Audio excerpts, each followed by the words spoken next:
Today, I'm going to walk you through exactly why certain equity markets are higher, even though their domestic economies are not doing very well.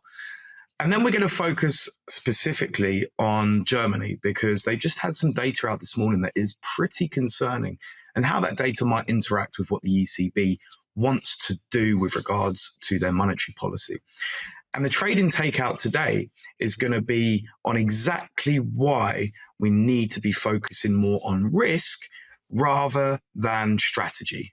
Make sure you hit subscribe so that you can get me and your YouTube feed every single day, giving you the best trading and investing information and news.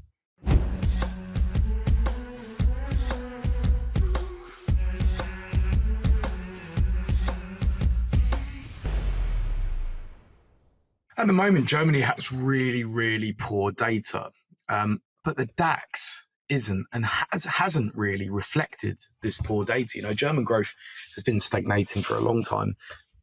It's been negative actually on the last print. And just today, we've had a really bad miss on the retail sales, negative 2.6% versus negative 0.1% expected. So really bad stuff coming out of Germany, but the DAX is still well above 16K. Now, why is this? Well, it's the same story as with the FTSE, the CAC, most European indices actually. And it's that a lot of the money that the companies make is not made domestically.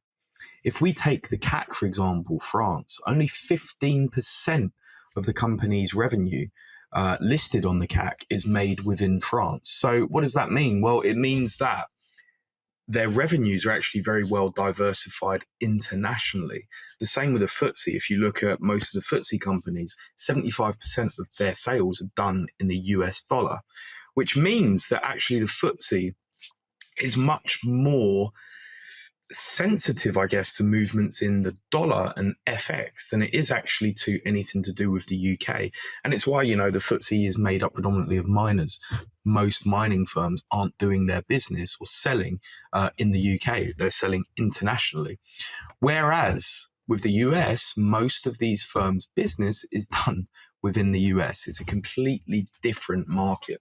And so what we see is perhaps this is why there is a shift to US, stock exchanges for firms to list. It's why ARM, for example, a UK company, has decided to list over in the US rather than the LSE. There is just more activity going on there within the economy, which translates into better capital markets as well.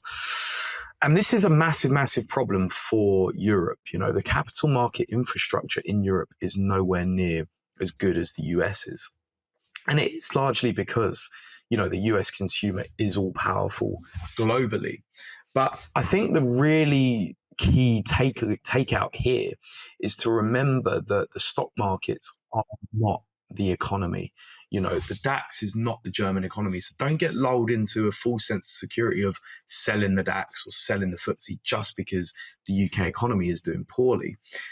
Get into the mindset that these are very global stock indices, and that most countries, apart from maybe the US and probably China, actually conduct most of their business outside of their own borders. And this is what kind of gives them this protection from their own economy. And it's a good and a bad thing at the same time.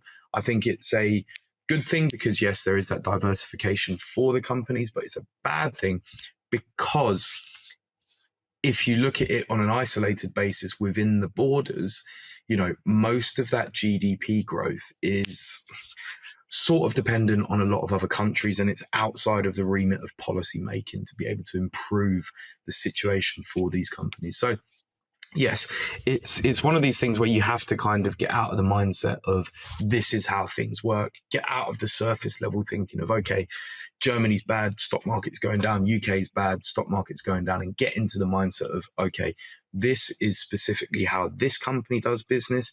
This company makes up X weighting of this stock indices. How much of this business is international versus domestic? Then you can start getting into, okay, this is perhaps how much this index should move based on how well this massive company is doing. So I think that is a really, really key concept to take away from.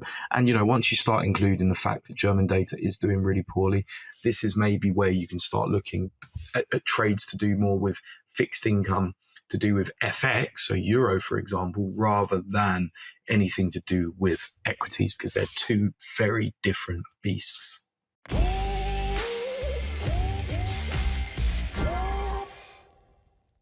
I want you to do me a favor and really listen to this Trading Takeout today, because I think it's absolutely vital. And today's Trading Takeout is you really need to focus on risk over strategy. Now, let me explain this a little bit deeper. So markets can really only move in two ways. Markets go up or markets go down. Now, in equities or equity indices, markets tend to go up over time. That's why indexes exist. The weaker firms are replaced by the stronger firms, which leads, leads to an upwards drift in the market.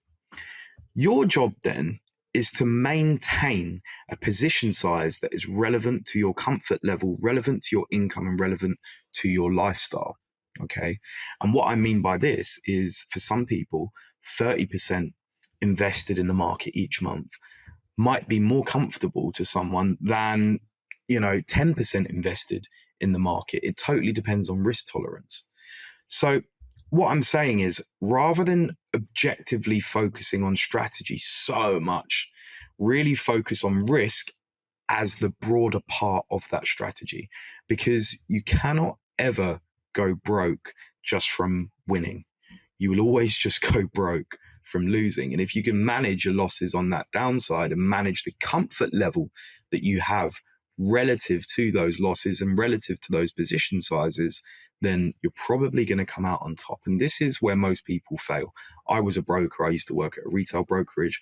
And literally the key reason why people failed at trading was because they had too little capital and they were using too big a position size, because the amount that they wanted to make was not comfortable enough for them. Making 50 quid here, making 100 quid there just was not sufficient.